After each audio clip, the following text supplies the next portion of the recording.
Okay, folks, let's go ahead and get started, shall we? People are still arriving, but they can arrive a bit later. That's fine. So, hello everyone. Thank you very much for coming to this corporation management Q&A. This is a session which is designed specifically. We don't have slides.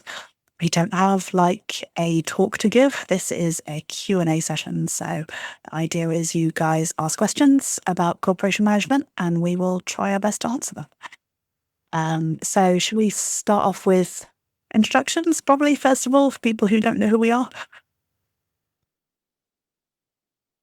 Who are you? Who am I?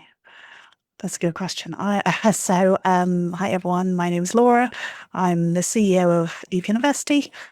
I have been around for quite a while.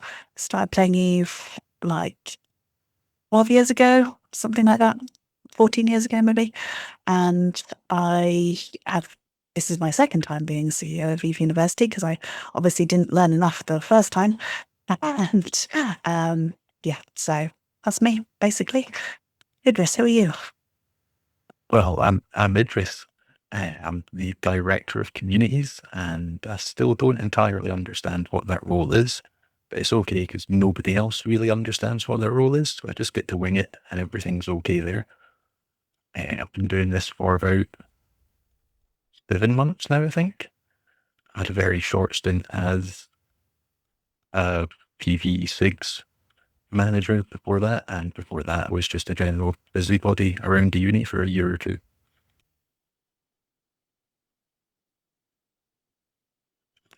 Dunar, who are you? Excellent question. I'm also reading this. As per Laura, this is also not my first time. So I've been director twice. Apparently we're really hard at learning, which is even more hilarious as I was director of education the first time around. This time around, I'm director of new player experience. Sort of regressed a little bit then. Well, obviously I didn't learn anything, so Laura put me in charge of the new players.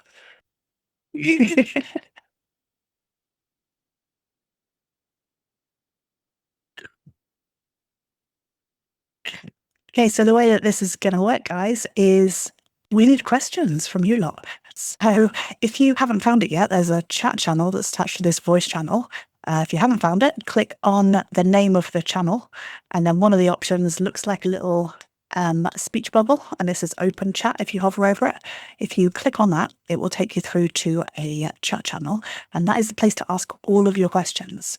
So if you stick a question there, anything you want to know about corporation management, so whether that is mechanics, how do things work, how do you apply titles, how do you do taxes, all of that kind of thing. If it's people management, how do you cope with all of the cats with jetpacks? And yeah, so let's open up the floor to you guys to ask us some questions. And that's in-game taxes. They cannot help you with your 1040 forms. Good catch, good catch.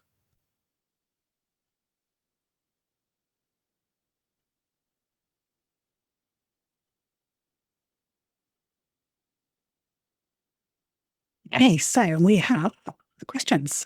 So Oriane asks, how do you make a corporation self-sufficient? Taxes, buyback, what's the best way to keep it going and the mob happy? One of you guys want to start with that one?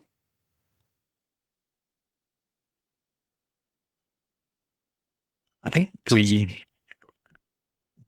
get most of our funding through buyback, honestly, even at a very generous level of buyback compared to what a lot of other corps do. We live in the margins, and that keeps us taking over. When we did have corp taxes, I know it was a very low rate that we had, but it generated basically nothing. That was mostly so we could track where people were and doing PVE and stuff like that, wasn't it? That's what Keldon told me way back in the day, yeah. So the first question that you need to answer to yourself is, what does self-sufficient mean and what do your expenses look like? Like if you're just a couple of people, let's say 20, 30, you go on a PvP room every now and then chances are you don't have a lot of investments. If you're on the very other side of things where you drop capitals and supers every other day, then your SRP bill is gonna hurt like hell and you kind of need to come up with ideas. We are more towards the friendly kind of things. Like, yes, we have SRP expenses, but compared to like a block that goes to war, running ETH University isn't all that expensive. Cheap.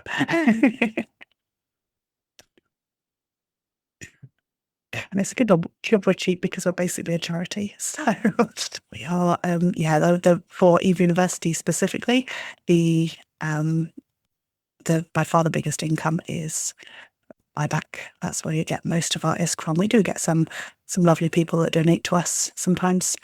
But yeah, by far our biggest income is buyback. But that's because of the type of corporation we are and the type of people that we have. That wouldn't necessarily carry over to different corporation types. Strangely enough, as it turns out, replacing 200 ships the size of mansions is a lot less expensive than replacing 200 ships the size of mountains. Indeed.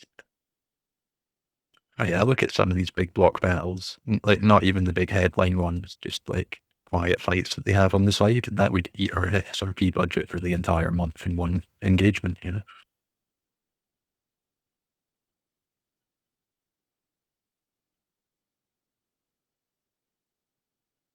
Okay, so that has also kind of covered the next question, which was a question I've seen countless times in Corp chat. You guys take no taxes. How do you fund everything? From buyback, basically. So that's also covered off that question. Let's move on to Saden's question. Did you become CEOs and directors on purpose? Why do you play EVE? Do you consider your space job to be playing EVE? This is the point where the others turn around and say, Laura wrote me into it. I know Gideon threatened to kill me if I said no.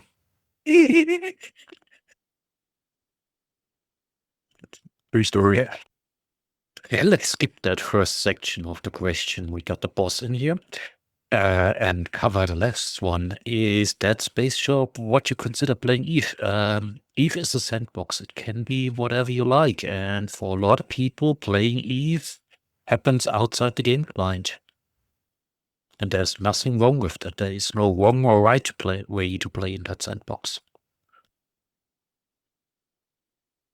Yeah, for me, I've kind of been both sides because the first time that I was CEO, that was playing EVE for me. Like I just did like metagame stuff. So just running community stuff. Now I'm very much on the other side. So now I play EVE and sometimes do CEO stuff. And just for me personally, I prefer the balance of actually being able to play the game sometimes. I think that's something that I perhaps overlooked last time I was CEO, and I let the amount of paperwork, like the space paperwork, get on top and become the main thing.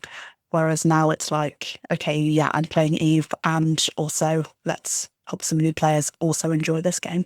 So I don't think there's any right or wrong way. For me personally, I now prefer it that I'm actually playing the game and doing some CEO stuff rather than just purely doing CEO stuff.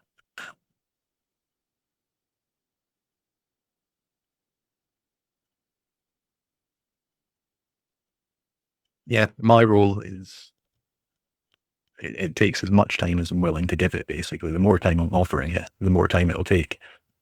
But it's predominantly just chatting to people about EVE, playing EVE with them, organising playing EVE with them. It is a game at the end of the day, you know? If we're not having fun, we can just not do this. I mean, also you're the communities guy, so if you just didn't talk to people, then you would be kind of screwed. Yeah, like 20 pings a day is nothing. That's basically your job, to be doing stuff. Yeah, it gets me involved in everything. I get to know people. It's nice, you know? It's a good job. Next question. Ulfred says, can we create a corporation, only alts, and do alliance with Eve Uni? I created one to do some hauling and make it easy to manage other characters. Yes, you can. We have an alt alliance for people who have alt corporations. So you can join the alt alliance. The only provision is that you cannot have any structures in your alt alliance, so in your alt corporation, because if you do, then you are eligible for Wardex. And if you then join the alt alliance, it means that everybody is eligible for Wardex, so they can't do their hauling and stuff like that. So if you just have a corporation to do hauling and manage your alt characters, then yeah, absolutely, you can join the alt alliance with it.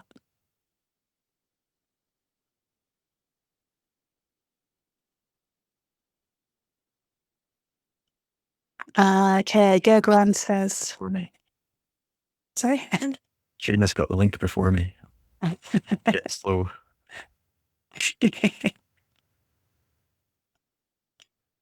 So Gergran says, I am the CEO of a corp where all members of my alts.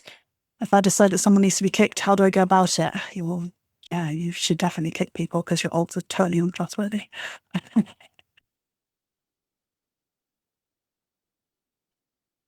I don't have anyone right for the kicking at the moment. Otherwise, I would give a practical demonstration, but we're still about 14 hours out from that. Have terrible right for the kicking. So that's because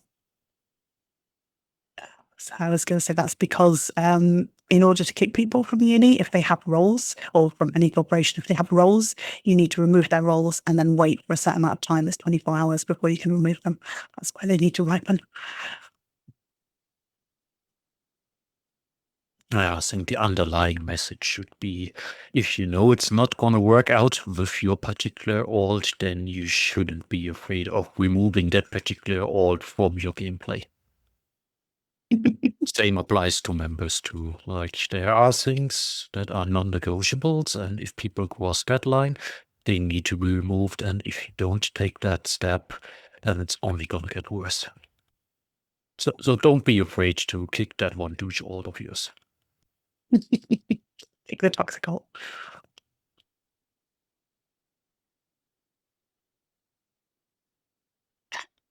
So Max Livingston says, since there is also a lot of infrastructure running outside the game, how is it financed? That's probably one that I can best answer as well. So we have a Patreon where people can sign up to donate an amount per month.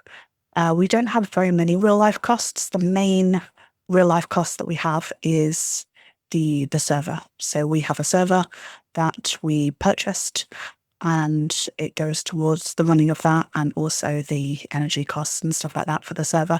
But we don't have that many real life costs because we don't have that much. It's just really the server, the hosting stuff.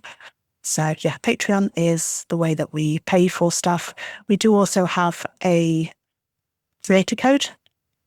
So when you buy stuff from CCP, so when you buy, like packs and stuff like that, you can put in our creator code, which is Eve Uni, and then we get a small percentage of the value that you spent. So yeah, if you are buying stuff from CCP, then if you put in Eve Uni, then we get a little bonus. Doesn't cost you any extra. It's just we get a percentage of the amount that you spend. So that also goes towards the cost as well. So yeah, Patreon and creator code.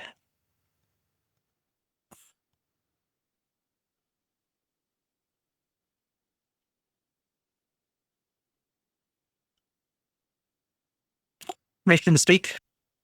Yeah, absolutely. This is to add on to Jajor and Musto's question about removing people from corporation. Sorry for the delay. I had to actually log into my alt CEO Corp's character. So on the character that is the CEO or director of your corporation, you go to Neocom menu, social, corporation. That opens up the corporation window. In that window, go to the corporation tab, and approximately eighth from the top is member list. So click on member list, and that will show you a list of all members of your player corporation.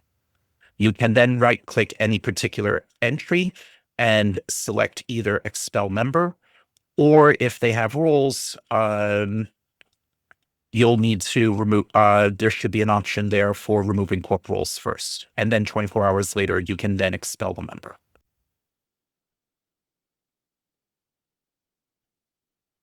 I'm done. Lovely. Thanks for that, Seamus. Seamus is our encyclopedia of all things EU. Still. Some sections are a few years out of date, but I try. Okay, so Tekos says, are there any tax loopholes that, as a corporation, that we're not exploiting? Does someone want to grab that one?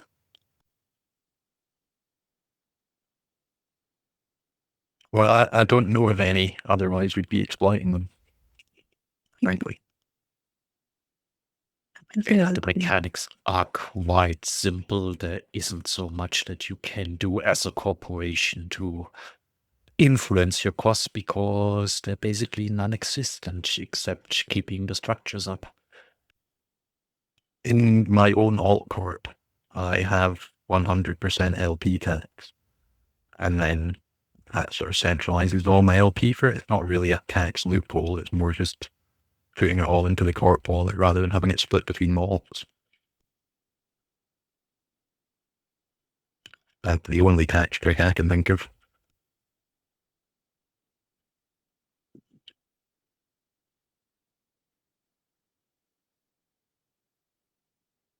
Okay, cool. Now we have a spicy one. I like the spicy ones. Kirky says, did uni ever have any major in-game conflict? Sorry, any major real in-game conflict in HiSec, e.g. structures being reinforced? It's been really quiet for the last 23 years.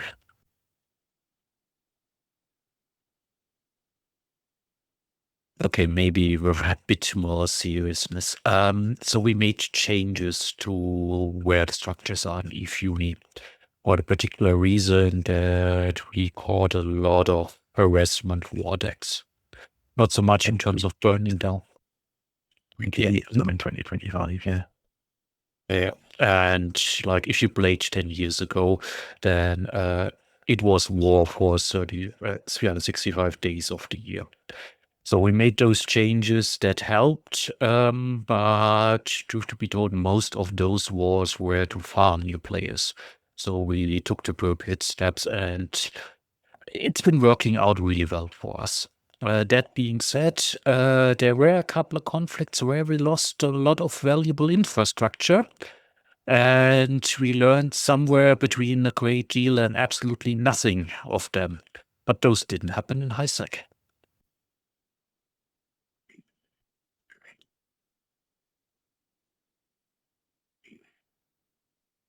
Okay, Laura is trying to think how to get back at me for that one.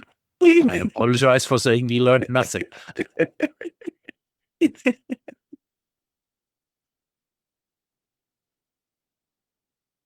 Okay, cool. Yeah, I think that's pretty much covered that question. Yes, we have had structures attacked at the main war deck immune. So, and I think it's been a good change personally, but let's see. So Alfred says, how is your daily life in game as C-level, as game C-levels? Do you turn on and start going through a list of infrastructure and contracts? Me personally, no, but I delegate stuff.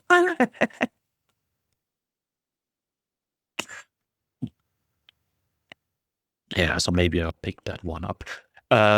So most of the day-to-day activities are actually done behind the scenes by volunteers and not necessarily the directors. So everything that you think of like day-to-day jobs, be it handling SRP, getting people into corporation, making sure the wallets are up to date, doing the buybacks, the holding and stuff are all done by volunteers, and we very much appreciate that. So at least on my side, I can say like directoring is about 20 to 30 minutes on an average day. There are days that are not average, but most of like what you think, like keeping infrastructure running, has been delegated and is being picked up by volunteers, which I'm personally insanely grateful for.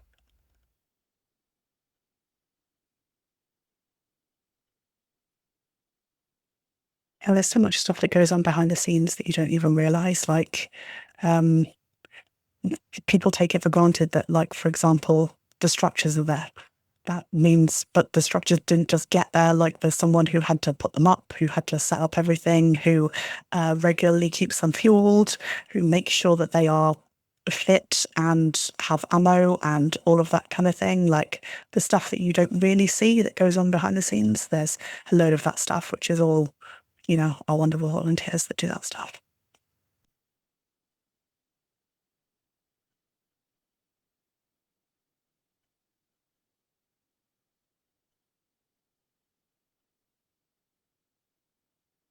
So Bixby, Sorry, just go ahead.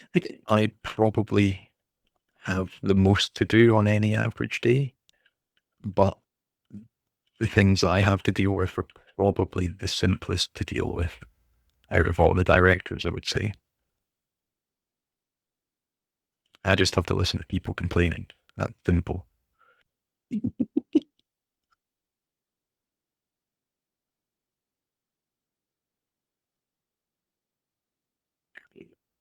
Okay, Bixby asks, how does the corp interface actually work? Because there are a lot of things to sort through, like roles and access and that sort of thing.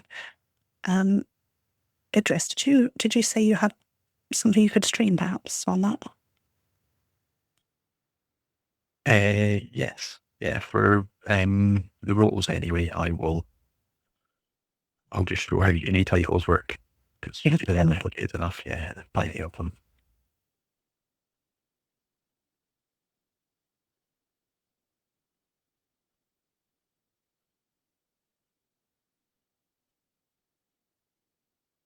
There you go. So here you have the admin tab and the corporation tab. So here you've got all your bulletins and stuff that you can normally see.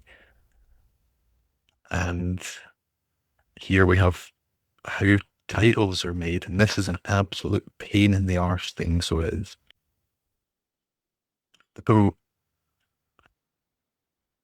if a fit is just a collection of modules that you apply to a hull, a title is just a collection of roles that you apply to a member.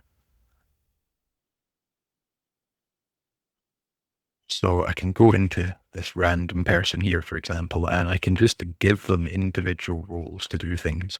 But then it gets really messy really super quickly, and it's really difficult to track. And when you've got more than like 4 members and they're not you, you'll regret it. But instead, you get to make roles. Titles, sorry, which is just a collection of all the roles that you could possibly want. And then you can apply them to people. Some of them are a bit counterintuitive in the way that they work. Like hanger access and container access, for example, with the query and the take. So if you've got query access here for students, there we go. So you can query the blueprint library, for example, but you can't take from it. And this means that you can still use the corp blueprints without us giving you access to, I don't know how much the blueprint library is worth, but it's a lot.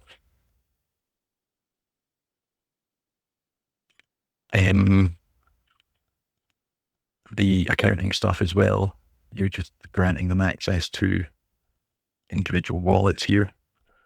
You've got, 7 different wallets you get per corporation, and then you can assign people access to them depending on the role that you want them to have. But let's say you can do all of this through the actual role management as well. You can just bring up a big list of everybody in the corp and go and give them individual roles, and it'll get quite messy. I don't understand what a grantable role is. I don't know if Laura knows the difference between that and a normal role. A grantable role is somebody who not only has that role, but can also give that same role to other members of the corporation. Oh, that's hella dangerous, isn't it? I love that the interface explains none of this while you're in about it as well. in the role management page, so if you do here hover over the top of it, it will give you a brief description of what the role itself does. So you can, for example, project management, you can give that to people and then they can add and create call projects for you. So you break this all down, build the titles as you want them, give them the permissions, and then hand the name out rather than individual roles.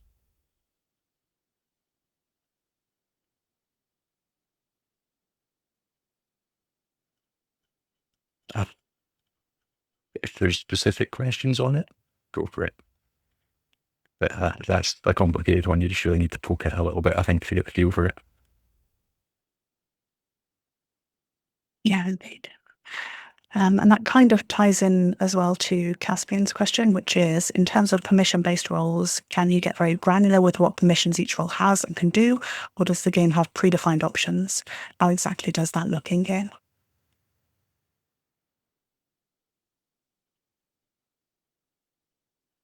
We do have a wiki page that sets out, let me just link it a sec, that sets out what each role does.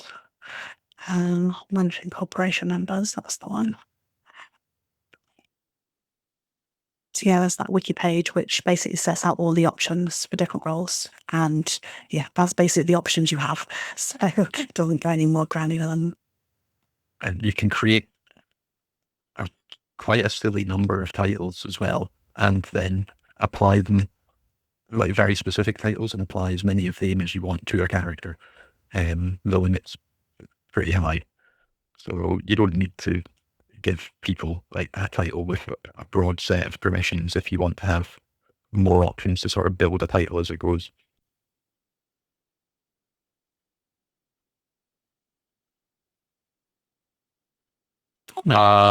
Addition to the title. Sorry, sorry, go ahead, Junar. There are title as in a collection of roles, and then there are vanity titles. The two are not necessarily linked.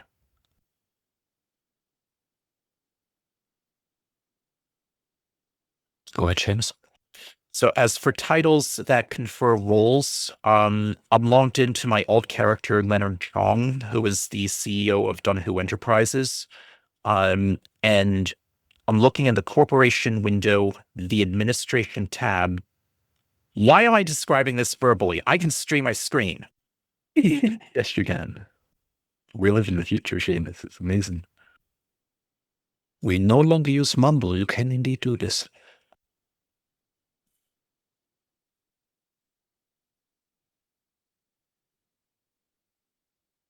Should we tell Seamus that he's not broadcasting his microphone? Nah, it's better just to wait and see. Sorry. Can you hear me now? Sorry, I forgot to hold down push to talk. So yes, the corporation window, the administration tab, title management. I can have a maximum of 16 titles that confer roles. And I can set any combination of them, but I can only have 16 of these. So I cannot, for example, scroll up or down to see more rows here. So it's 16 different titles that confer roles seems to be the limit. Yeah, that's still, I think, more than anybody actually needs. You're quite hanger limited by the time you're getting into that many specific needs for roles, so you can start splitting off into holding corps then, and that's a whole other rabbit hole in and of itself, isn't it?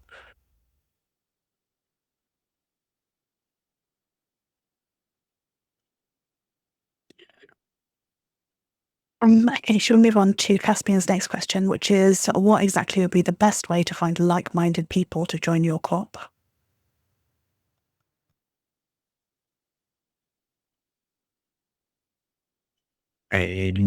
Like our workfare channel, that would be a good place to start for you. Or there's a recruitment thread on the forums as well. I believe there's a recruitment subreddit somewhere on the official Discord. There's all sorts of places. Channel in game as well, I think, is there not for recruitment?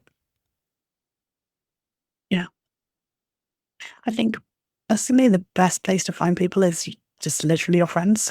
I think if you are already having fun playing with people and if you're enjoying doing stuff together, then that's quite often how a lot of corps form. They will just be like, hey, we're enjoying doing this together. Let's go and do it together as a corp. So yeah, that's normally the best place to start. And then you can then go on to grow it with, you know, all of the things that Idris mentions, the work fair, the various recruitment places that you've Discord, all of that kind of thing.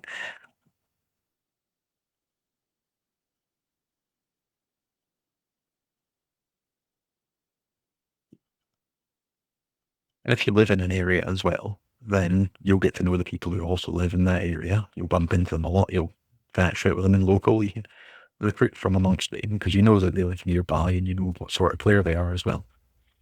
I think if you're going to go out and put out adverts to invite randoms, you also need to consider not just the sort of people that you want, but also what you can offer them to get them to come to you.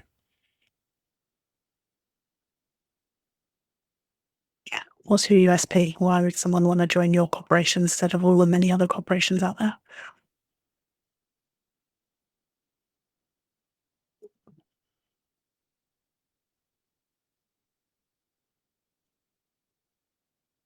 Okay, Caspian's next question is, in terms of wars, do both corps need to agree to a war or can it be entirely one-sided?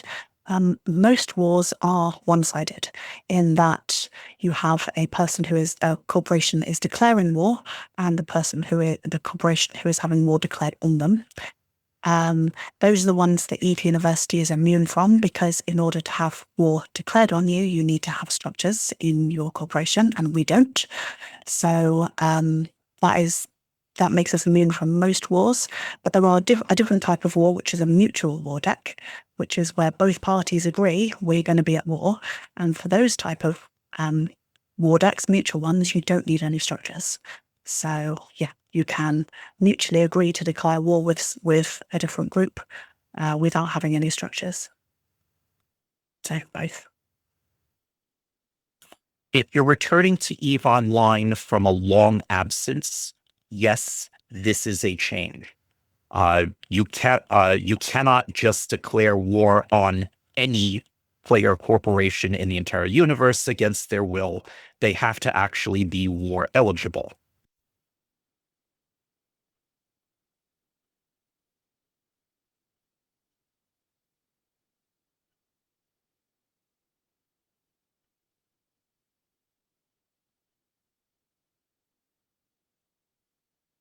I'm done. Okay, so Diablos has asked, at what size do you think you start needing extra people to help run things, and how important is it to organize delegating tasks? In the spirit of the question, I will delegate this question to someone else. Happy to take it. The number is 2. So as soon as you have someone else, delegate some other work.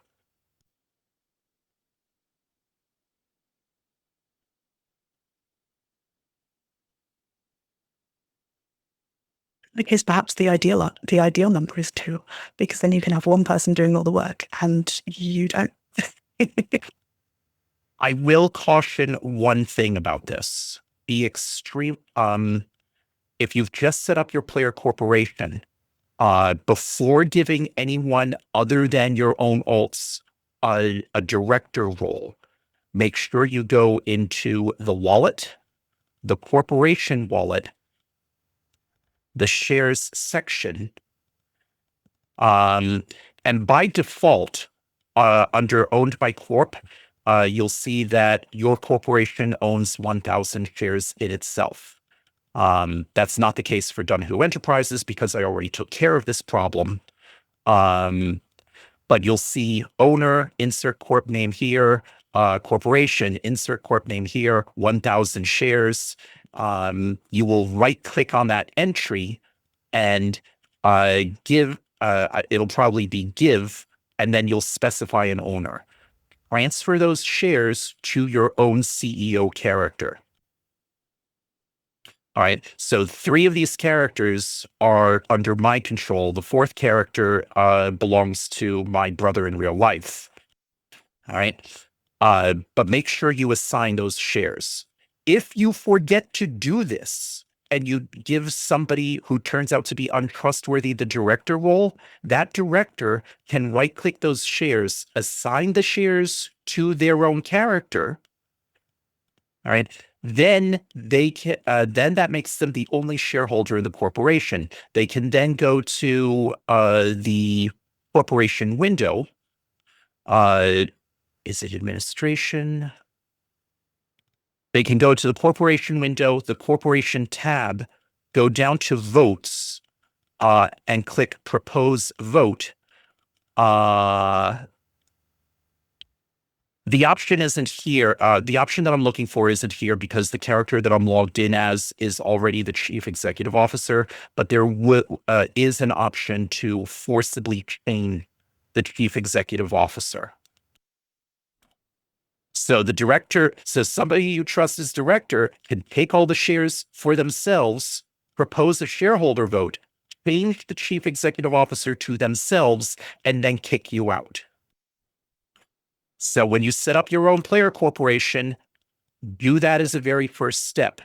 The wallet, corporation wallet, shares owned by corporation, you'll see that the corp owns 1,000 shares of itself. Right click on that, assign that to your actual character.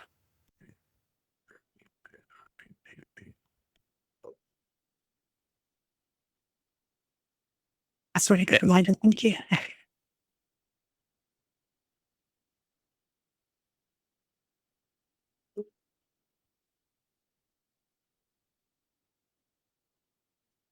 Okay, so Caspian says, does the game itself, CCP, charge the corporation any kind of upkeep or tax to keep the corp open? No, we don't get charged by CCP. Because we have an alliance, there is a tax that we need to pay to keep the alliance running, but it's minimal. But yeah, there's no payments needed to make to CCP for the corporation.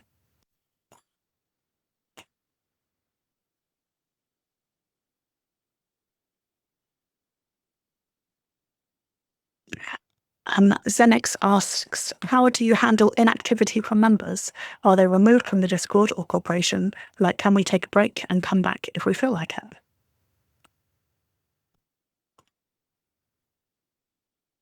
Idris, do you want to take this one, perhaps? Yeah. Yeah, this is a fun one, isn't it? Yeah, we have an inactivity policy of 6 months. If you don't log in for 6 months, then at the end of that time, I will remove you from the corp.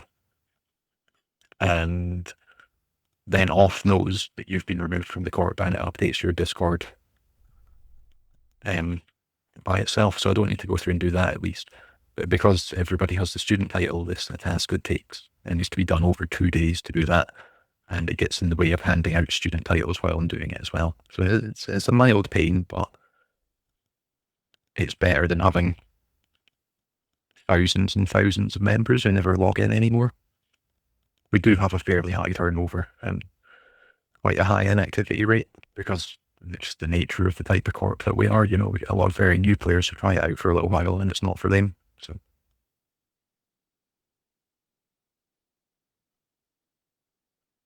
it's a bit of a bugbear of mine, to be honest, the fact that you need to remove titles and then wait for 24 hours. I kind of think that's a bit outdated nowadays. I don't know why CCP continues to do it. Maybe it's like a database issue or what, but I can't see how it's, you know. it's very just the corp.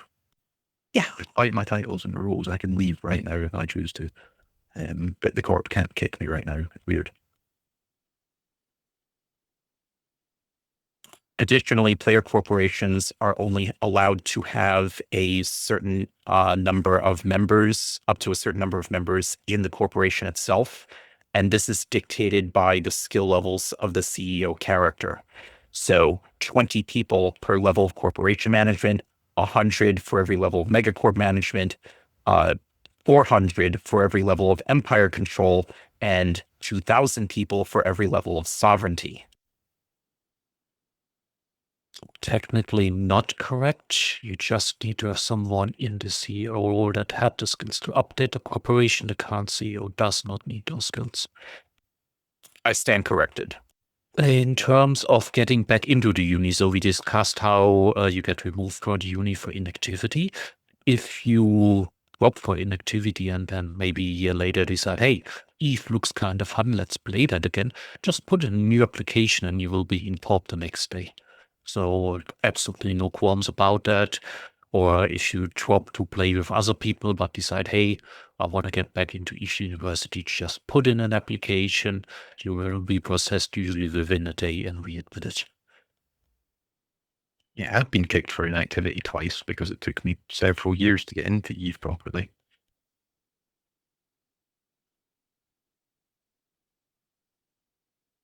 By the way, the corp member limit for Eve University, I just checked, is 10,600.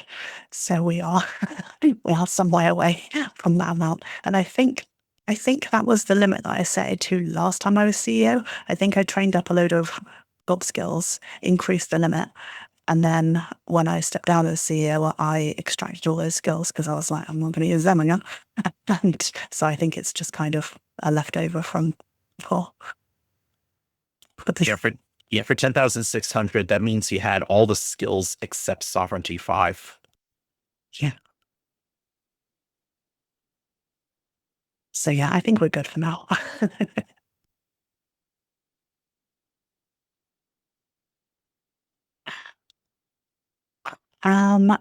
Let's move on to Serafiel, who says, for someone looking to start their own fledgling corporation, any tips about protecting the corp from potential sabotage and theft? Good question. Someone want to take that one?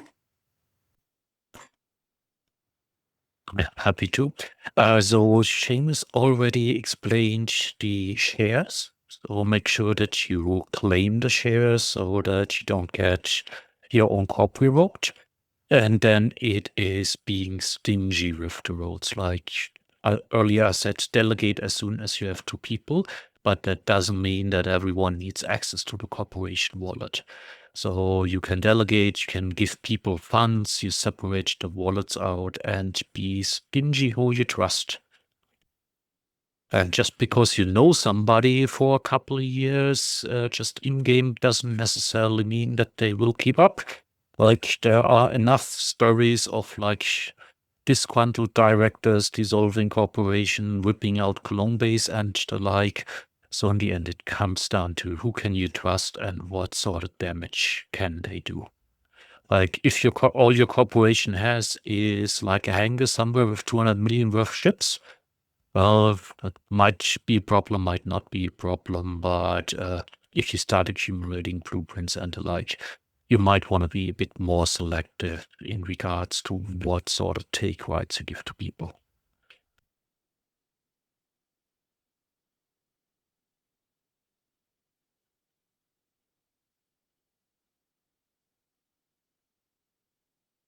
Worth noting at this point that I don't have access to the big pile of money. I've got access to a lot of money, but not the big pile of money, because Laura doesn't trust me that much because she knows I'll do something stupid with it. No, I have that list just because I'm stupid.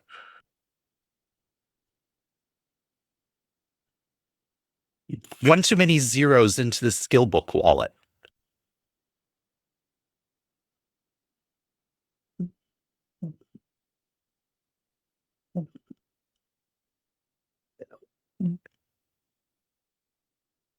Okay, so just scanning through the questions. So Mad said, I'll realise this was asked somewhat before, ignore. Okay, that's fine. Yeah, we've just answered that one pretty much. Saden says, how would a new player start getting involved in... You know about a topic, you would like to do something, just be the person that does it. And then roles and responsibility usually follow. Yeah, that's pretty much how I got here. I fell upward from pinging mining fleets.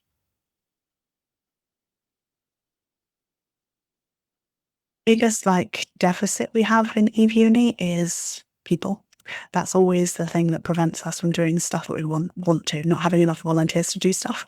So it's not ISK, it's not items, it's always people and volunteer time. So if you want to make changes, then be that person. That's the thing that's going to change things the most.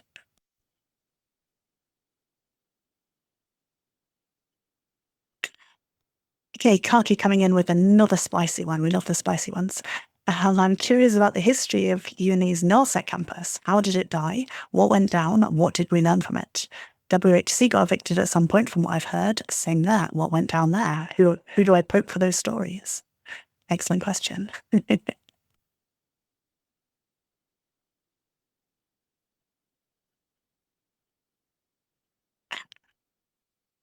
I can talk in broad strokes about both of them. I wasn't day-to-day involved in either of the communities, so I can just kind of speak from a watching what happened perspective.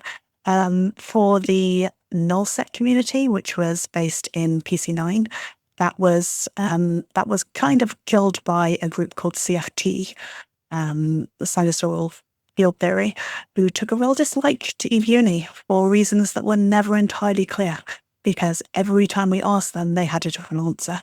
And I think at the end of the day, they just didn't like us, which, okay, fair enough.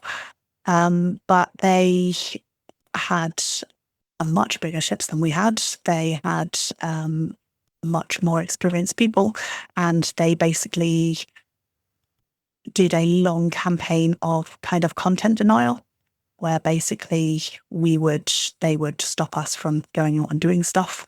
And then as soon as we tried to fight them, they would go away and dock up again.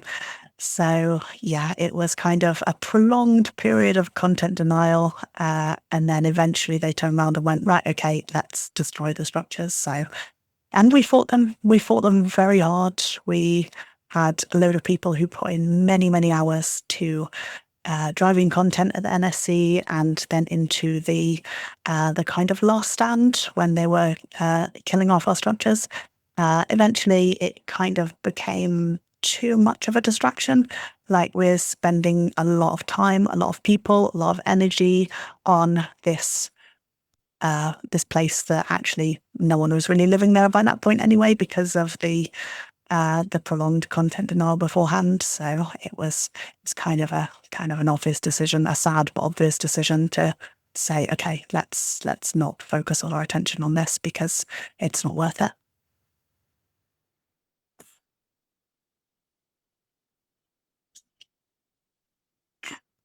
And then WHC did get evicted. So WHC got evicted by a group of people who were in different wormhole corporations that were together acting via a third group, essentially. And the way that works in terms of eviction is they got into the wormhole. They brought in lots of people very quickly.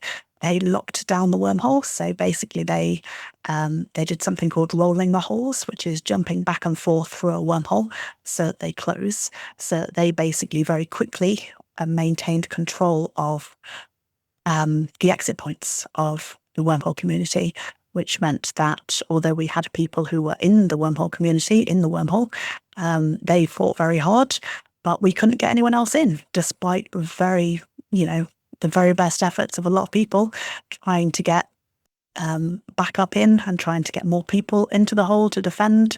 Ultimately, they were very good at their job, which is evicting groups. And so, yeah, the wormhole community got evicted. They did then rebuild. They got a new wormhole in a different class of wormhole space, and they have built up since then. And at the moment, they're thriving. They are probably one of the biggest communities, probably the biggest community in Eve University. So yeah, they've really, from a very tough spot of basically being suddenly made homeless, they have, made a real change and done really well for themselves. So yeah, does anyone want to add to those things?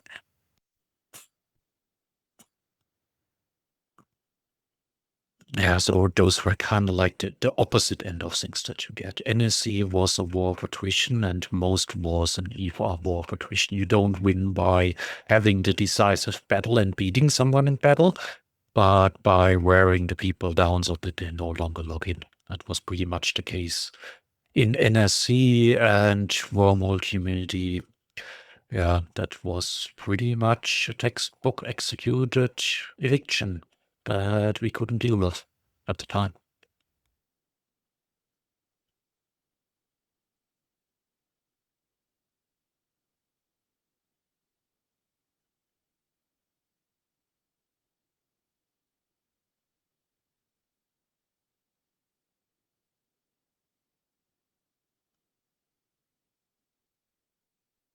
Okay. As always, there's more to that story. There's more goss out there. Just ask people. It's not a sore subject. It's something that happened, and people are generally happy to tell you the story. So yeah, for more information, ask. Wendy has asked, how much of a problem is the high turnover of people at the uni? Is it any greater than that of a more traditional corp? How do you mitigate for such a turnover? Yes, we have very high turnover, but I think we have very high turnover because EVE has very high turnover. It's not specifically that people leave EVE uni quickly, it's that people leave EVE quickly. It's the kind of game, I think, where people kind of like the sound of it and they will join it and maybe play for a week and then be like, yeah, this is way too complicated, or I don't like the way that it works, or yeah, and then they stop playing. So, and if they've joined EVE Uni in that time, then they've joined EVE Uni and immediately gone inactive, and then they will get kicked at the next purge. But in terms of how much of a problem it is, I mean, it kind of is a problem in some ways because it means that we have people that join and maybe start doing stuff and then leave. But that's kind of our business model as well. That's kind of what we're set up for. We're set up for people to join, learn stuff, teach stuff ideally, and then leave. So I wouldn't say it's a massive issue, although the fact that a lot of new members leave EVE quite quickly does mean obviously extra work for us, because it means that for example, we have a lot of applications. We have a lot of applications every day. So we have our lovely intake folks who go through and process all of those many applications. And we know that a hefty percentage of them are maybe not going to log in again. Or they're going to play for a week and then they're not going to log in again. So it is kind of does make it quite difficult to allocate resources for stuff. Like, obviously, we're here to help the new bros, so we want to use our resources to support the newest players, but also the newest players are the players who might not be playing in a week. So it does make it a little bit difficult in terms of the amount of time that we expend and where we spend our resources to best benefit people.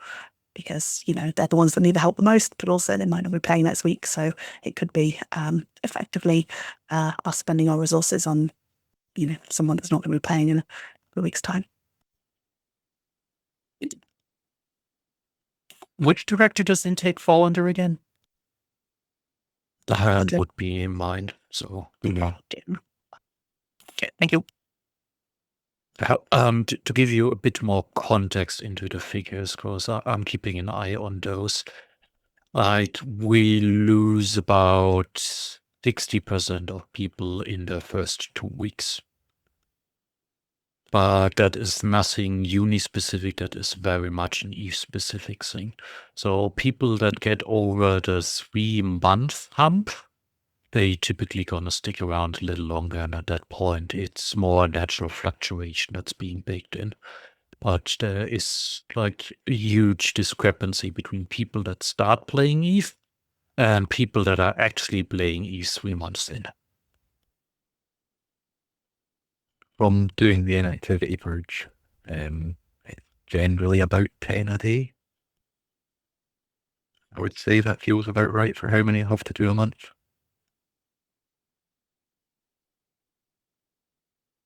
Yeah, so applications vary. It's a bit more on the weekends, but on a weekday, we get about 15 to 20 applications. It's a bit more on the weekends. It's also worth noting that I think that I'm pretty sure that CCP said at one fan fest that looking at their figures, members or players who join a corporation are more likely to stick around playing Eve, like quite significantly more likely to stick around playing Eve. So those figures that we have are kind of the better figures because they're the ones that were invested enough to join Eve University in the first place. So I can imagine that the turnover of the game of the people that don't ever get to that point of joining a corporation is really, really high.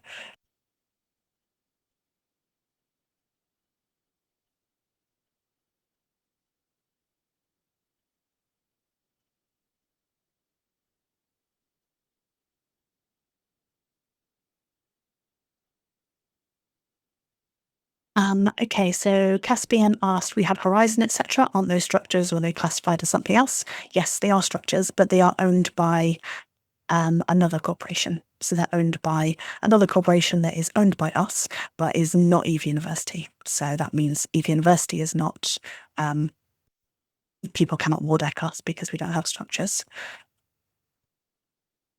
Ronchan says, if you have an alt corp, can you discuss the possible downsides of joining an alliance? I mean, I guess for me, the downside is potentially loss of control. Because if you're joining an alliance, then you have to kind of follow whatever rules and whatever you have agreed with the alliance. So you are somewhat handing over control to someone else, but also on the plus side is more people. So you can have more people, more other corporations, you can have structure and maybe stuff that you wouldn't have on your own. So there's pluses and minuses, and it depends on what type of corp you're running, whether it makes sense to join an alliance or not. Does anyone want to add to that? Yeah, maybe sentence. So war decks are against corps but hit alliances. So if you have your quiet and peaceful alt corp and put that into alliance that is war deckable, then your quiet time might be over. So that is something to consider. But then most alliances have some sort of resources and programs that you can then participate in. So that is a decision that you need to make on your own. Like, what sort of risk are you taking? Are the benefits worth taking those risks? And then periodically reevaluate if being in that alliance is still the right thing.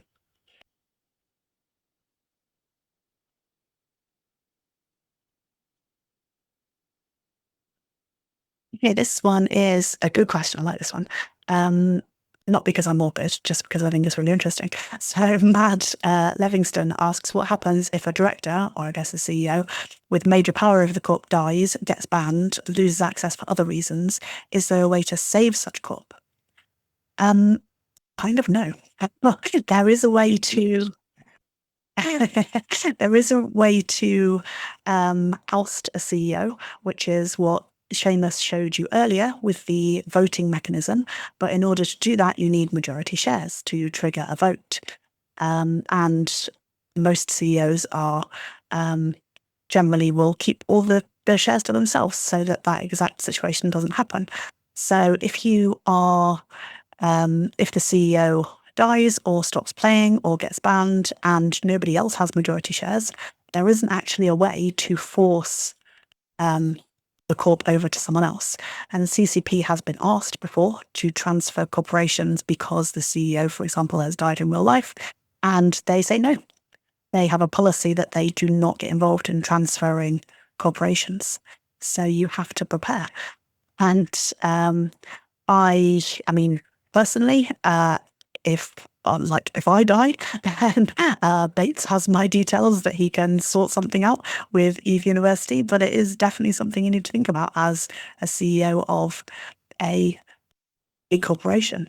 And like before I became the CEO the first time, one of the things that kind of made me made me a possible person to be the next CEO was that Asmo, the previous CEO, said, I'm rewriting my will and I need someone to name in my will to say if this person dies, please contact this person and they will sort everything out. And I was literally named in Asmo's will, Asmo, who I had never met before in person, which was bizarre, really strange. But yeah, it's one of those kind of things that you have to think about in Eve, which is weird that it's yeah, it's a game and you have to think about, maybe I should put something in my will about this. That's why you should totally get your spouses to play Eve so that they can just take over for you. I have an alpha character who is the CEO of a corp, has no shares in it. And it's the holding corp that owns a bunch of structures. But the person who owns the structures, he's quite old and quite ill. So in case of emergency, I can pass the structures on to the people that he wants them passed on to. It's quite a grim character to have sat there on my launcher, but that's his only purpose, is to pass it on.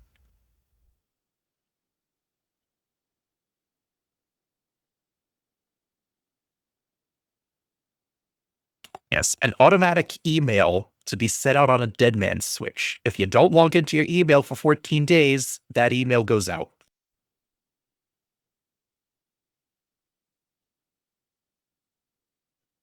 The land is turned dark. So, welcome to Eve Online.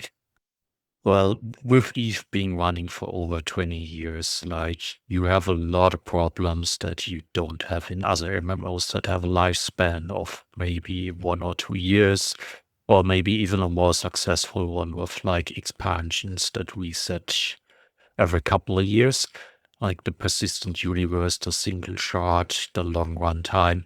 You then run into those topics.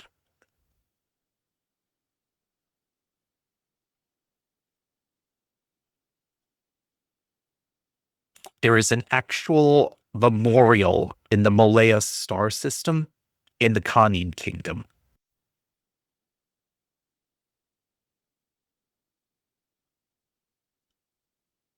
Yeah, if you haven't already gone there, then that's a really good place to go for like a bit of a trip.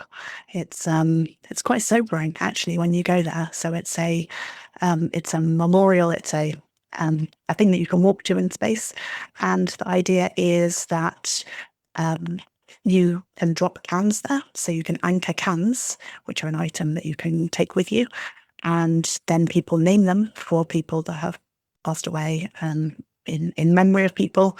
And they, as long as they are on grid with the memorial, they stick around. They don't despawn like normally they would after a few hours.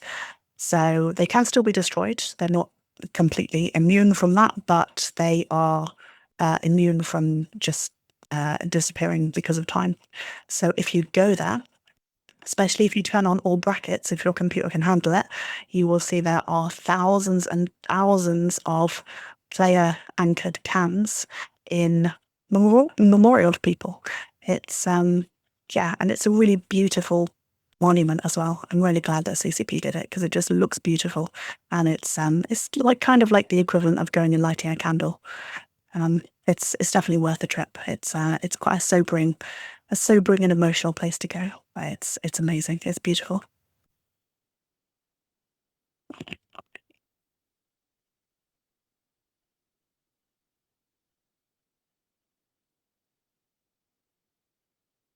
Okay, let's move on from the sober stuff. Sekor says, oh, what about the corp offices? Do they have upkeep or a one-time cost? Yeah, they do have upkeep. So you have to pay every month for corp offices, and the price of the corp office actually depends on how many free slots there are available. So the price goes up and down. It's like demand on, surge pricing on Uber. It's kind of like that. Like you pay more if there's higher demand for offices in that location. So yeah, you do have to pay a monthly amount for them.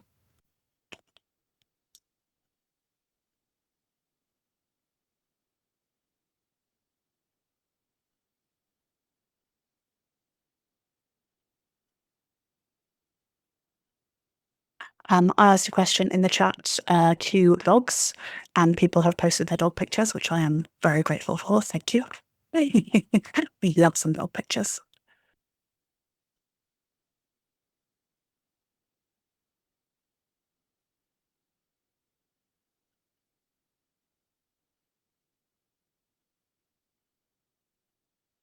I'm just scanning through for the next questions. There's lots of talking.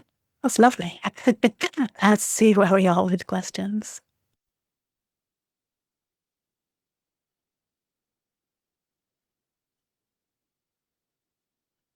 Okay, I think this is kind of a question from I Can See Time about alliances and what they mean for corp owners, how to choose how it fits in.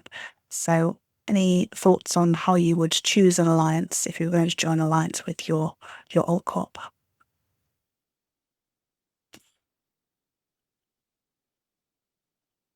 Or that also is connected to whether you should start with the alliance first or just make a corp and then decide the alliance.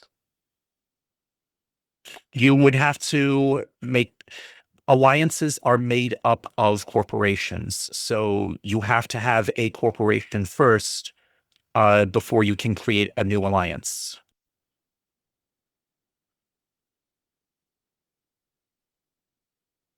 Yeah, but I think you actually need to reconsider your original question. So how do you find an alliance for your corp? I would start with, is there an established corporation that aligns with what I want to do and with people that I get along with? And join that corp instead. Because chances are, like well-established alliances, they might not be interested in your old corporation.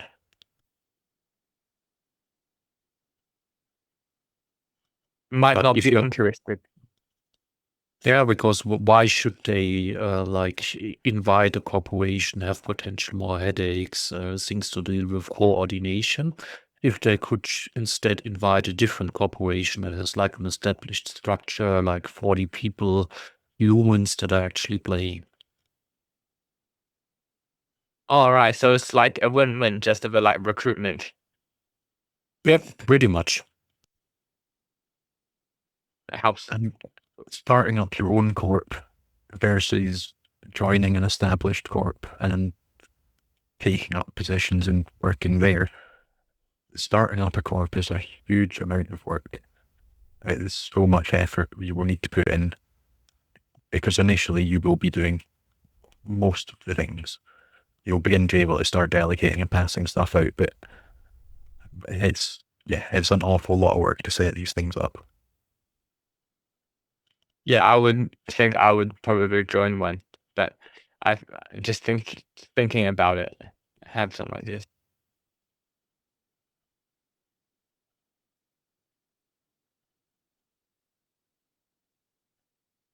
Let's just move on. That's my questions. Okay, thank you. Thanks for asking. Bixby asks, what happens if the EU and the holding corp gets warjacked? Do you hire mercs then? This is one of the rare cases where I'm going to have to not answer because, I mean, kind of for obvious reasons, we don't want people to know what's going to happen if they were to deck our holding corp. It hasn't happened yet, but we are leaky as a sieve because it's so easy to get a character in EVE University. I can very much imagine that people who might want to do us harm could be listening to this this class. So I kind of don't want to give away our game plan. But safe to say that we did think about that before we removed the structures from the alliance. We didn't just kind of throw them out there to the wolves, and we do have some stuff in our back pocket that we could do to make sure that our structures don't immediately get killed if someone were to war deck the old corporation. But yeah, so sorry, the holding corp. So I kind of have to say no comment on that one. It's on a need-to-know basis. You do not need to know. Yeah, indeed. And good work there, Laura, slipping the beans about our secret high-tech war deck corporation that we've got.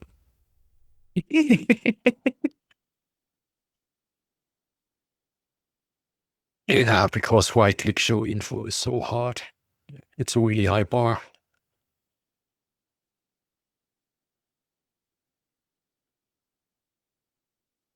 Yeah, I did have someone threaten us before and say, "Oh, if I find out where your structures are, I'm going to war deck them." And I was like literally, it's on the wiki. Like, but if you can't find our structures, then there's kind of no hope for you, to be honest. You're probably not a massive threat to us.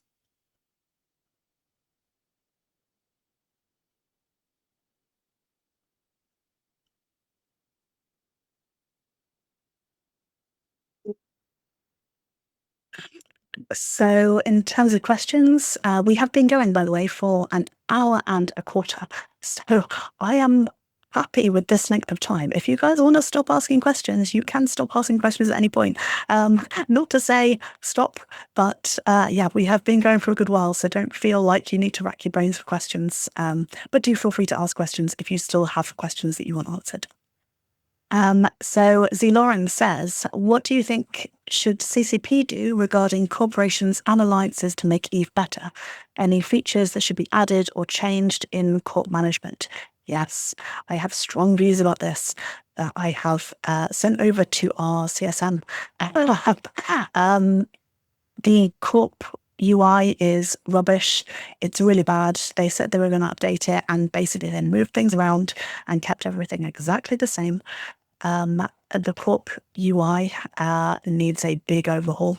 It's not good. There's so many things that they could do a lot better nowadays. Like, for example, now that they have ACLs, they could use ACLs to give access to things like hangers and wallets and stuff like that. And there's so many things that they could do if they took a real look at the corporation UI and kind of looked at it from scratch.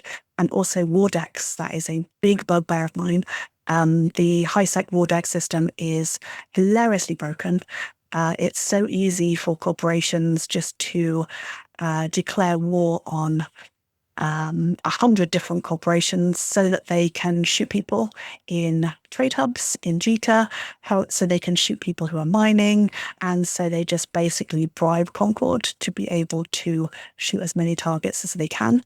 And the guardrails that are supposed to be there in place to stop people from abusing that system are just abused beyond belief, with people joining a corporation, war decking another corporation, and then when the other corporation ends the war by destroying their structure, for example, all the members of the decking corporation just move over to another corporation and declare war again, thereby bypassing the what's meant to be a 2-week cooldown in between war decks.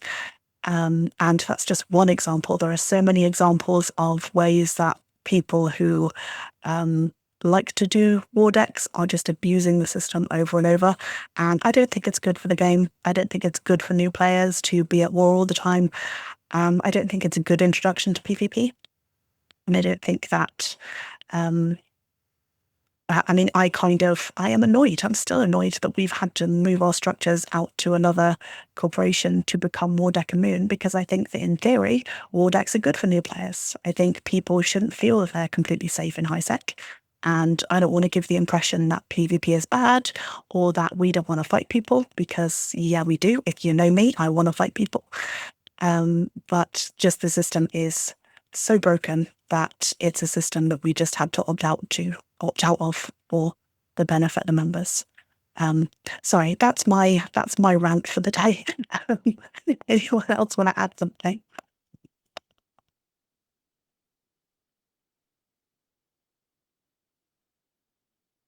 Without going too much on tangent, yes, there is a lot of things that could be better. We're communicating them, getting features into the game and change takes time. If it even makes the priority list at all.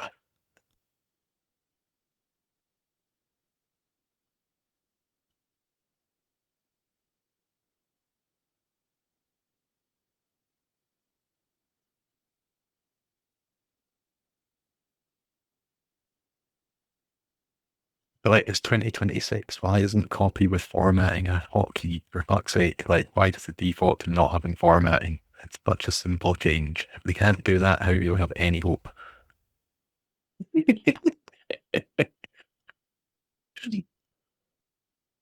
There's loads of little things about the UI that would be just a tiny little change that would make such a difference, like being able to create multiple stacks or something. It's just, again, it's such a small thing. Like, why is that not a thing? Yeah. Don't ask me how we distribute skill books and what sort of hoops we have to take to do that.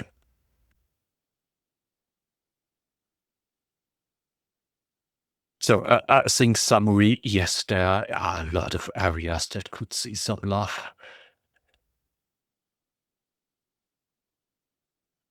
Mine's a kind of shout out. So I mentioned earlier that I've passed my many thoughts onto the CSM.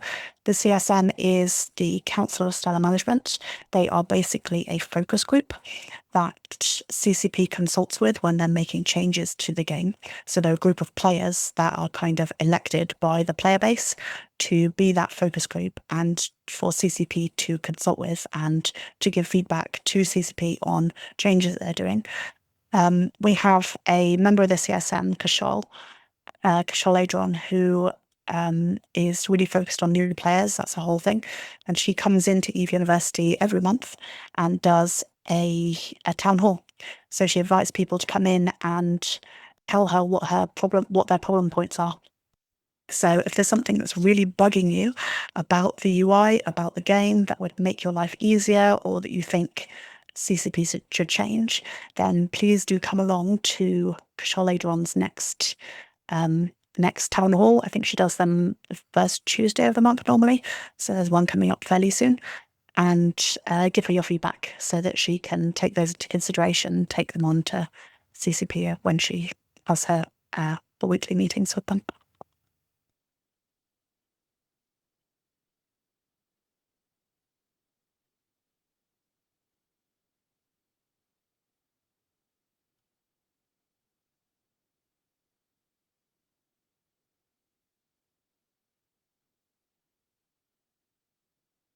Okay, Eladin has asked, as Eve can be an endlessly deep ocean of content and mechanics, how experienced do you recommend one to be before starting their own corporation?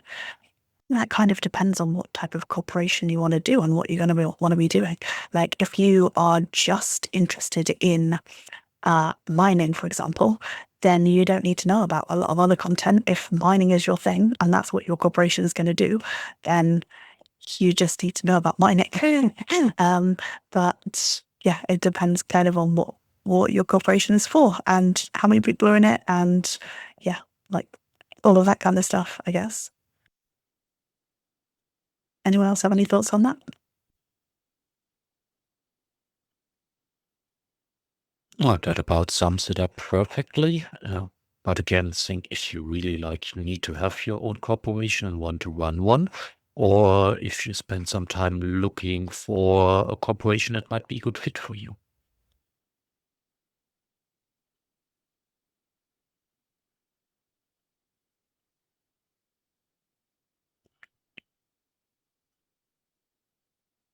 Hey, Jaden has asked a question which has actually already been answered with an emoji, but let's answer in more words. Jaden says, what is the smallest corporation that could get a worthwhile benefit out of owning their own smaller structures? Maiden has said one. Any thoughts on that? Well, like, an half an hour fully fitted costs you about 2 or 3 billion-ish, and as an upkeep of like 55,000 a month, your pop wins. It pays for itself pretty quickly, even if you're just mining it with one character. There's a lot of uses for having your own little moonstick out in wormhole space or tucked away in a corner in Allsec somewhere. Yeah, there's no reason. Like, if you put a structure up, you're going to have a reason to have it there. It's just a waste, but they can be useful for anybody. And then building on that, like if you're the first structure in a system, you have much lower system cost index. I mean, there's lots of reasons to do it for lots of different reasons. So it just depends on what you're doing it for.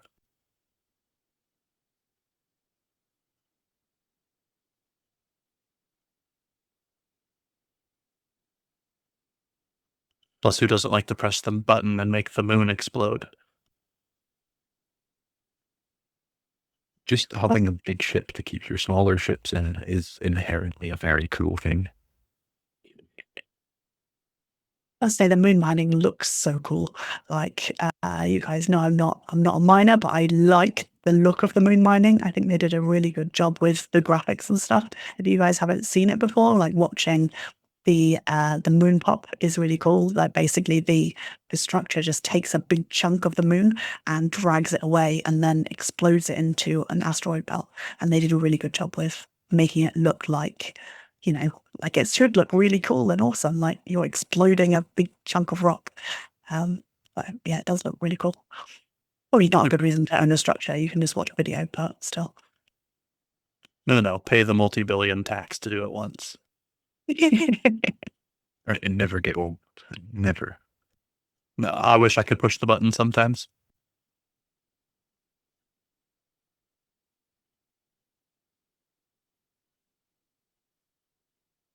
Okay, so Theos has asked, and we've kind of answered this question from the other side, but it's interesting to look at it from this side as well.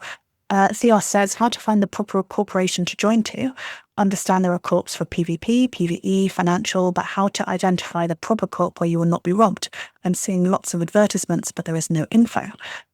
We kind of talked about it earlier about how can you advertise to get more members into your corporation, but let's look at it from the other side. Does anyone have any suggestions on what is a good place to find a corporation that is trustworthy, that will be aligned to what you want to do?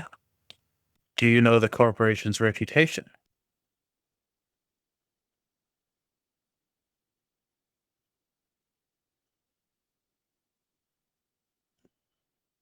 Good point. Do you want to elaborate on that? A lot of the times, a corporation will have a reputation, and in this game, reputation is the most valuable thing you can have. Once you lose it, there's no getting it back. So a reputable corporation, if it becomes known for doing shady things, it will probably never lose that stigma.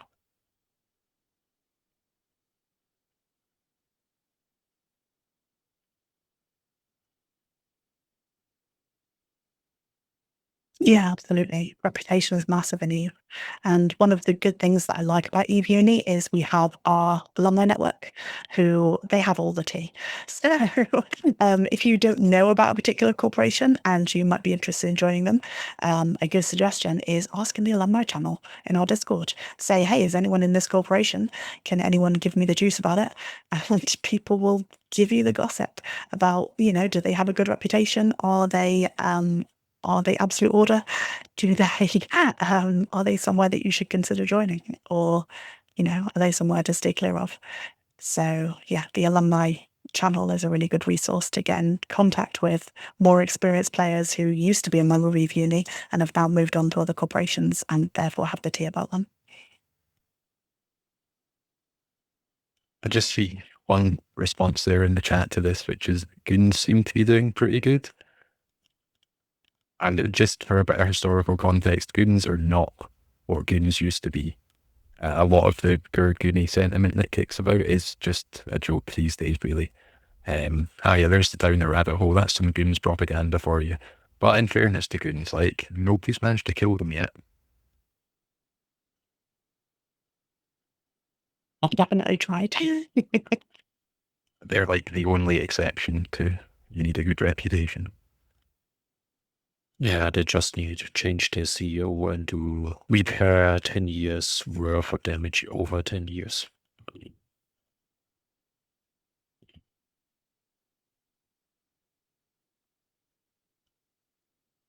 In terms of finding a corporation, I would also, as well as the alumni channel, I'd also point you to our word fair. So if you're a member of Eve University, I think, no, actually it's public. So if you're in this Discord, you can join the work fair and you can see people putting adverts about their corporations and their threats. So you can ask questions and you can say, hey, how active are you in this time zone? Or what type of activities do you do? Or what are your tax rates? And that kind of thing. And actually speak to the recruiters of the corporation directly. So that's a good place to, if you're thinking about your next step after Eve University, that's a really good resource that we provide to people.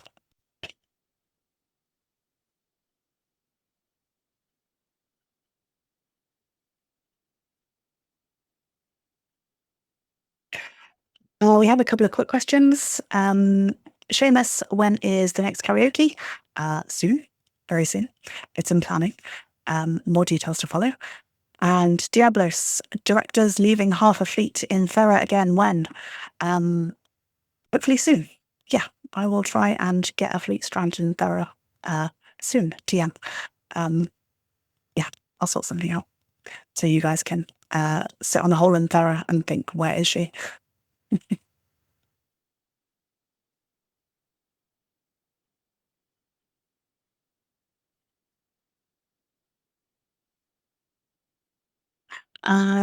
Gergeran asks, how much of an impact did the 2019 war deck changes, which happened right around when I started playing, have on the way eUni handled things? I don't remember what it was like before then because I joined during what was apparently a surprisingly long period without war decks. This is a question for the oldies. those people who were playing 7 years ago. Do you remember the 2019 war deck changes and what impact they had? I can't remember whether that was on deck shield or to deck shield. That was true. That was you need to have a structure and some cooldown. So I can tell you how it was 2015 and earlier in 2019. I still remember kind of being the same. So Eve University was at war for 360 days a year.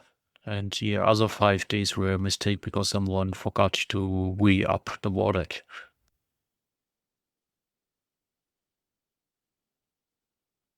Yeah, when I first played in 2017, I played for like 3 months and I think we were in 4 wars all the way through it.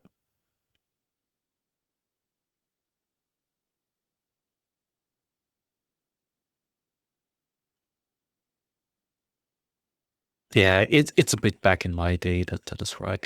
Like Laura explained, like her gripes about the war deck system, and she pretty much speaks for all of us, saying the system isn't doing what it is supposed to. Or at least what most people believe it's supposed to. Maybe what it's doing is actually the game design much. That would be kind of hard to imagine.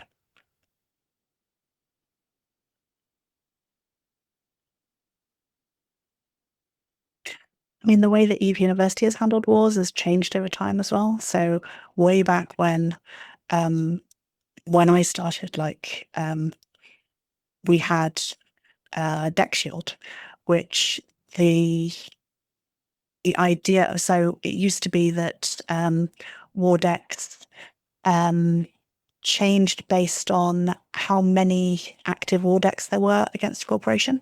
So if the corporation was at war with lots of people, then it cost more to war deck them.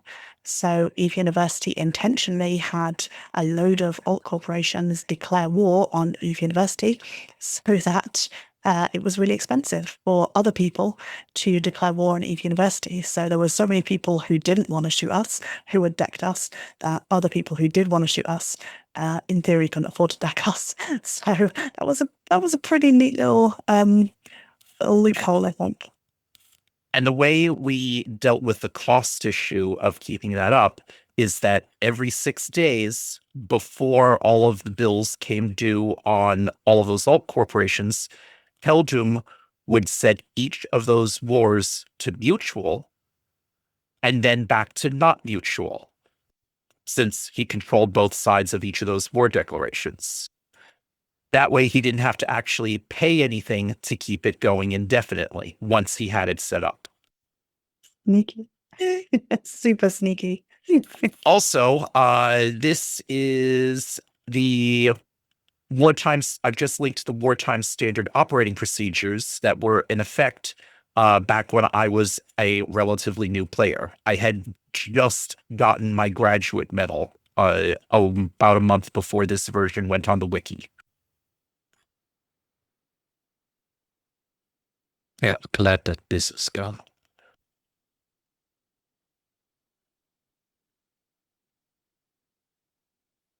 Yeah, get shot by our own side for undocking blind. The Warsup was a thing. Warsup was ended by Asmo when he became CEO, which was about 2013, I want to say.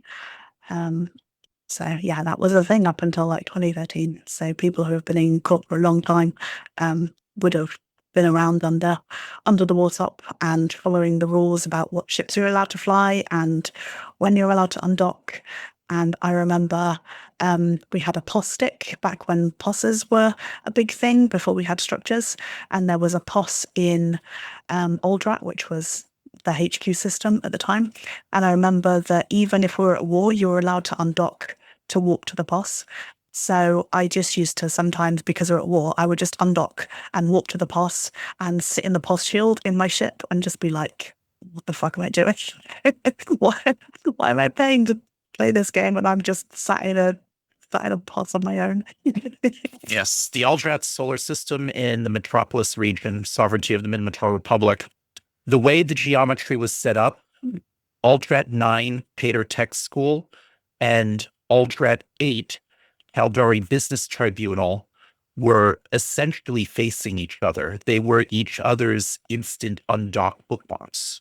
So you could undock from one station and immediately warp to the other station. In between the two was Aldrat 9, Moon 9. And that's where the Unipass player-owned starbase was set up.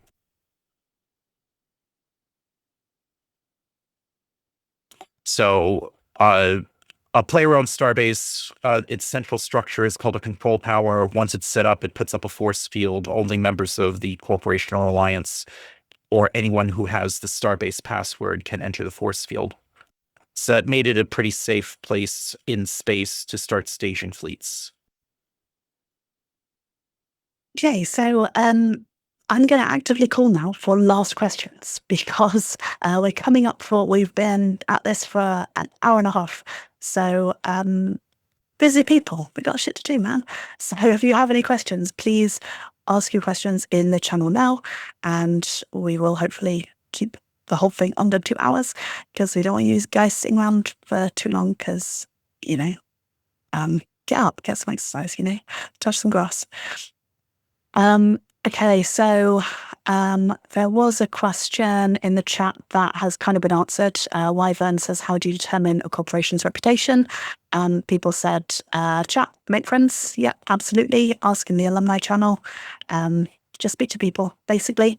Have a look, Google them, see what information you dig up, and see if you can speak to someone who knows something about the corporation.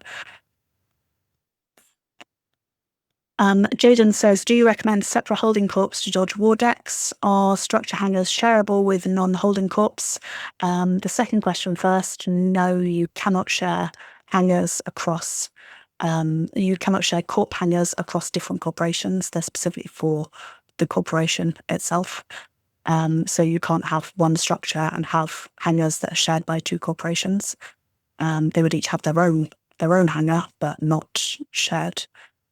Do I recommend separate holding corps to dodge war decks? Not necessarily. It's what we've chosen to do because, like, for the reasons that I mentioned earlier, it was just becoming too disruptive with the very broken war deck mechanics. It's probably not going to make sense for you to have your structures in a separate corporation because then you don't have access to them. You will be able to defend them if someone attacks them, for example. So, yeah, it depends very much on the situation. For most cases, it's probably not worth it.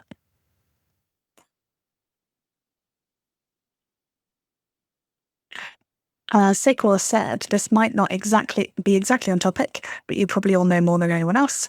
I know there's an alt alliance for Eve Uni members, and if I wanted to create a corp for my alts, do I need to keep a character in Eve Uni also? Well, let's stay in the main org also. And if so, is it possible to move my current character to my alt org, as it would benefit more in terms of having share access with hangers with alts, and have another character join the uni, so I can stay in touch with what's going on in the community? Sorry, it's not very clear. No, that's fine. I'm already going to send him a DM to explain the process. Yeah. Yes, you can totally do that, but you can easily not break off, but just sort of mess up your account and off while you do it if you do things in the wrong order. Okay, cool. Jess is going to reach out and touch you.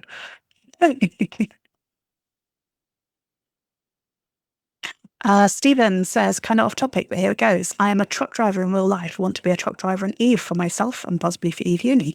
How do I go about that? Anyone want to talk about hauling?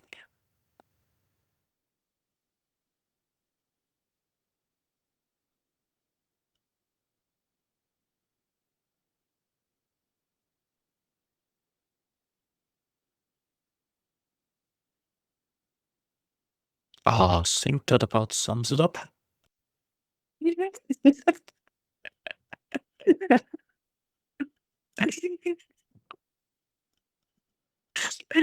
So, hauling, you can haul for yourself, absolutely. If you get really into hauling, you're probably going to need 2 accounts to be able to haul safely.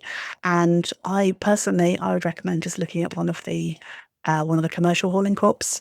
So, Red Frog, PushX, they can allow you to make an income from hauling, and they are what Eve Uni use for most of our group stuff. Like if we need to move stuff for buyback from one place to another, we tend to use commercial hauling services anyway. So yeah, go for commercial hauling services if your aim is to be a space trucker. You will also find, though, that there are corp mates who have small packages that need moving from A to B, and they're new players, so maybe they can't afford to pay push X rates or just don't want to. And you can get the practice in moving stuff for corp mates about the place. You'll make more money by joining a real corp who specialises in it, though. That's the same for just about everything we do, to be fair, though. You could make more money in a specialist corp.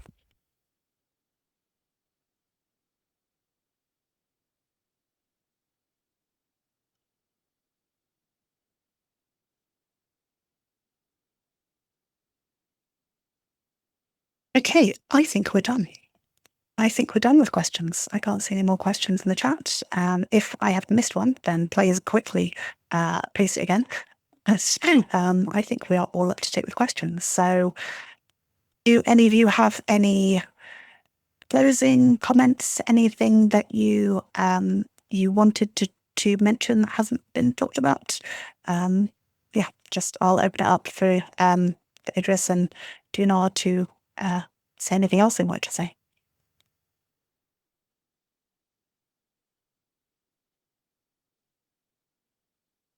Most corps would run perfectly fine if it weren't for the members getting in the way of the proper functions.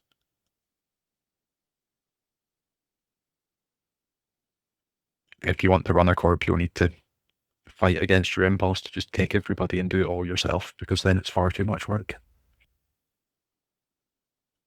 But we literally had this conversation earlier. Like, wouldn't Eve Uni be so easy if we just didn't have any people? Yeah, I think the number 1 rule applies to everything. Like, if everyone is nice and cool, then it's easy, but as history has shown, nobody ever is.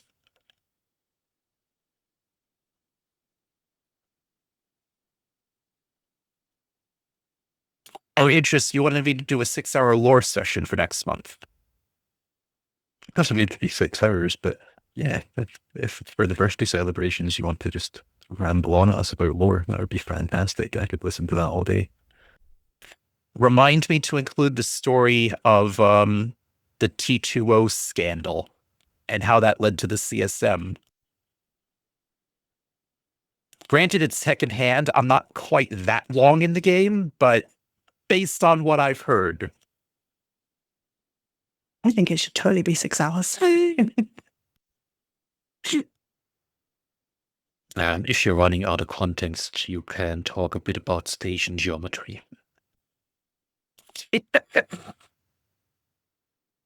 Yes, the location of the spawn point relative to the docking perimeter, and also the undock vector, and what makes a long undock different from a short undock station.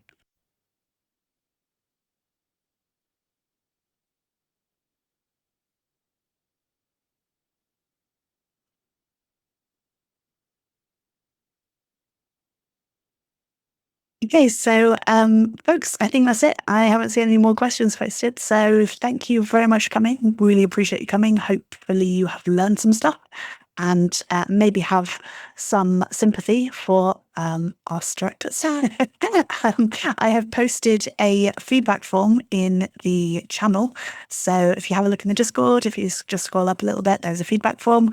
Would love to hear what you thought of this. What did you think of the format? What did you think of how it went? Do you have any feedback for us? Because we love feedback, so please do fill out that feedback form. And just a reminder that Eve University's birthday is next month. We already have some stuff that is being planned for it. Eve University will be 22 years old, so we've been around for longer than some of our members have. So keep an eye out for some super exciting stuff that's going to be coming up next month in honor of Eve University's 22nd birthday. Yeah, thank you very much for coming, guys, and we will see you later.